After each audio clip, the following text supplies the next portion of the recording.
नमस्कार दोस्तों, the house of things पे आपका स्वागत है। गणेश नीटिंग ट्यूटोरियल का यह अंतिम वीडियो है। इस वीडियो में यह प्रोजेक्ट कंप्लीट हो जाएगा। गणेश चतुर्थी आने वाली है, इस अवसर पे आप यह गणपति जी की तस्वीर बनाइए। इस वीडियो में मैं यह बताऊंगी कि बुनाई के बाद भी हम ऊपर से प्रिंट बना सकते हैं, क्रॉस स्टिच के जरिए हम उसके बाद भी ऊपर से ग्राफ बना सकते हैं। तो पिछले वीडियो में हमने कहा था कि गणेश धोती में जो प्रिंट है उसे मैं बाद में बताऊंगी, तो उसी के जरिए मैं यहाँ ऊपर से क्रॉस स्टिच करके ग्राफ बनाना बताऊंगी। यह आपके लिए एक नई जानकारी होगी। आप इस तरीके से भी ग्राफ बनाना जान सकते हैं, बना सकते हैं। तो हम चलते हैं वीडियो की तरफ। साथ ही कुछ जानकारी दूंगी गणेश जी के कान के बारे में। आपको कान की बुनाई करने में दिक्कत ना हो, कहीं कंफ्यूजन ना हो, तो हमने पॉइंट दे दिया है। तो आप जहाँ जहाँ पॉइंट देख रहे हैं वहाँ वहाँ जो आउटलाइन बना रहे हैं स्किन का, उस कलर से इसकी बुनाई करें। जैसे हमने यहाँ ग्रे से इसकी बुनाई की है, जहाँ जहाँ पॉइंट देख रहे हैं वहाँ हमने ग्रे से बुना है, तो हमने इसे पॉइंट दे दिया है। आप आराम से बना सकते हैं। इस कान में भी हमने पॉइंट दे दिया है। तो मुझे लगा कि हो सकता है यहाँ आपको थोड़ा कन्फ्यूज़न हो, तो मैंने ये कन्फ्यूज़न दूर कर दिया है इसमें पॉइंट देख के। बाकी आपको तो और कहीं कन्फ्यूज़न नहीं होगा। एक सूर है, तो सूर में तो जहाँ आपको ग्रे दिख रहा है स्पष्ट, ये जो आउटलाइन दिख रहा है वहाँ तो आप ग्रे से ही बुने। और यह येलो है, ऑरेंज है, हल्का शेड है, इसे आप बिल्कुल इस पर ध्यान ना दें, आपको स्किन कलर से ही बुनना है। आप इस पूरी तस्वीर का प्रिंट आउट निकाल सकती हैं। एक इसका प्रिंट आउट निकाल लें, एक जो ओरिजिनल है उसका प्रिंट आउट निकाल ले।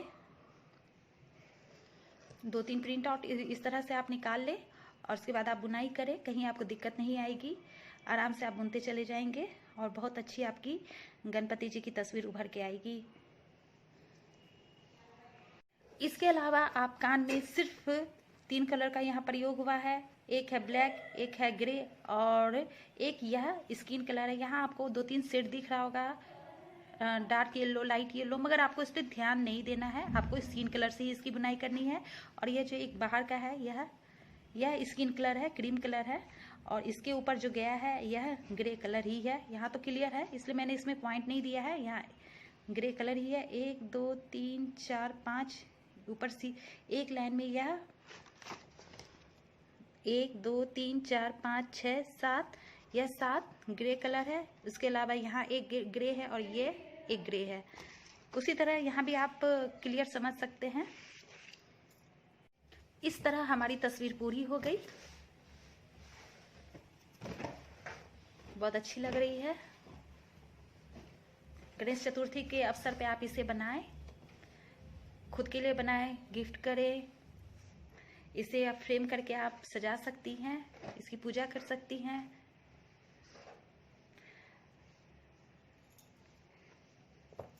अब हम पीछे आते हैं।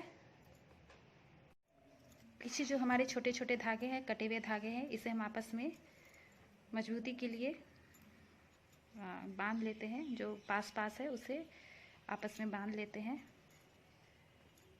ज़्यादा जोर से ऐसे खींच के नहीं बांधना है, नहीं तो वो थोड़ा सा दब जाएगा।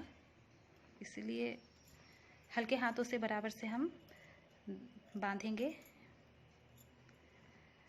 अगर आपने बुनाई करते समय इस बात का ख्याल रखा है, धागे को बांधते चले गए हैं, चाहे बुनाई में साथ लेते चले हैं, खुलने का डर नहीं है, तो इसे नहीं बांध सकते हैं। लेकिन कहीं कहीं आपने ऐसा किया है कि अगर आपने धागा को मजबूती से नहीं बांधा है या सिर्फ बुनाई करते चले गए हैं, धागा को साथ लेके मजबूती से नहीं बुनते गए हैं, तो आप यहाँ इस तरह से इसे बांध के मजबूती ला सकते हैं। तो धागा खुलेगा नहीं, सिक्योर हो जाएगा अच्छी तरह।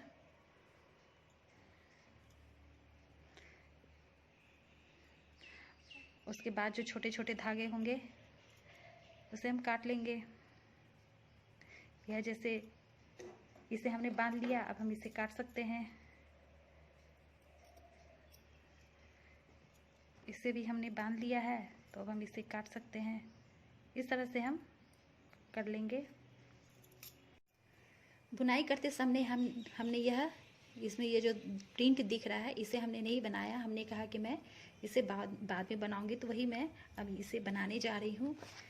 तो मैंने यह जो धोती का आउटलाइन बनाया है, इसे मैंने इस ऊन से बनाया है। तो हम इसे हम इस ऊन से भी बना सकते हैं, पर मैं यहाँ इस ऊन से बनाने जा रही हूँ। आप अपनी चॉइस का कोई सा भी ऊन ले सकते हैं।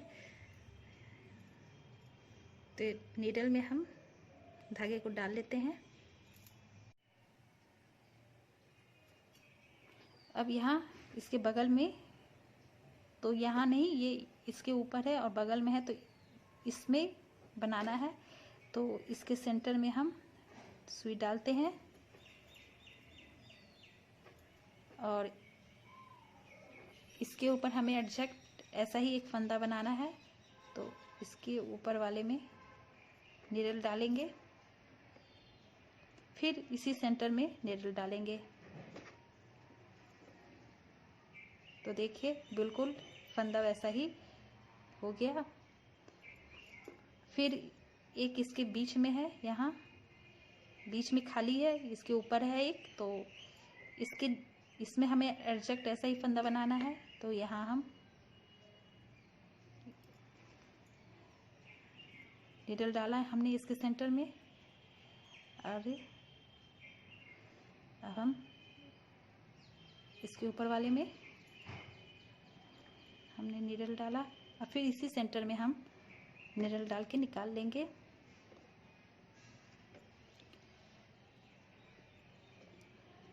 अब हम यहाँ इसके बगल में बनाने जा रहे हैं। तो एक ये और एक चौथा ऐसा है। तो इस फंदे के लिए बनाएंगे, तो इसके नीचे यह जो है, यहाँ हम सुई डालेंगे।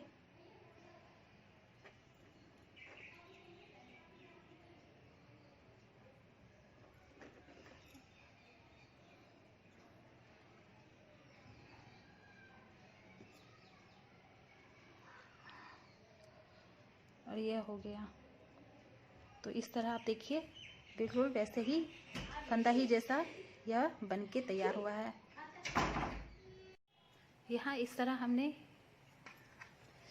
यह बना लिया है। एक यह है और एक यह है। आप जिस कलर का बनाना चाहे वैसा बना सकते हैं।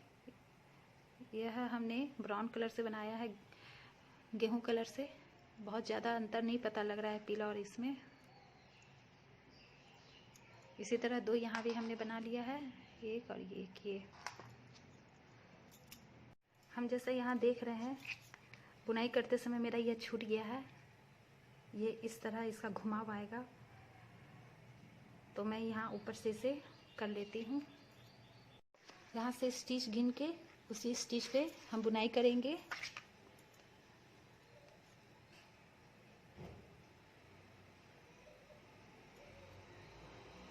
यहाँ हम इस फंदे के ऊपर एग्जैक्ट वैसा ही फंदा बना रहे हैं। उसी तरीके से फंदे के सेंटर में हम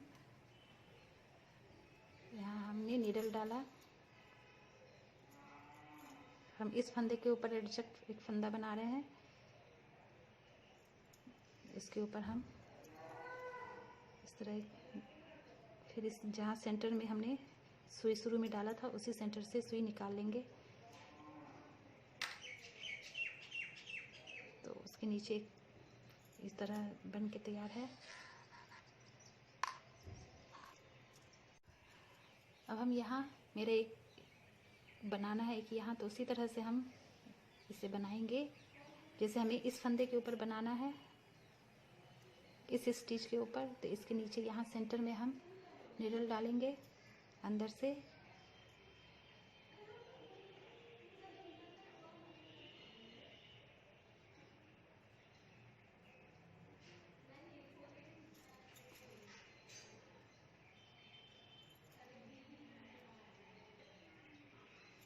इसके ऊपर इस तरह से धागा डालेंगे और इसके सेंटर से निकाल लेंगे।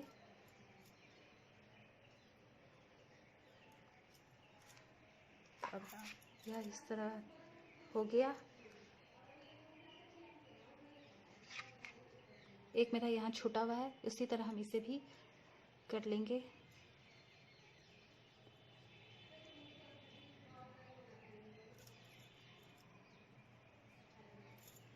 इस फंदे के ऊपर हम बना रहे हैं।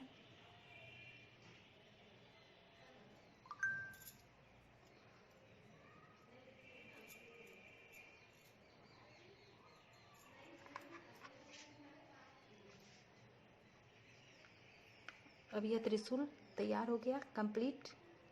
इसी तरह अगर कहीं छूट जाता है तो हम स्टिच को देख के गिन के उस जगह हम बना सकते हैं।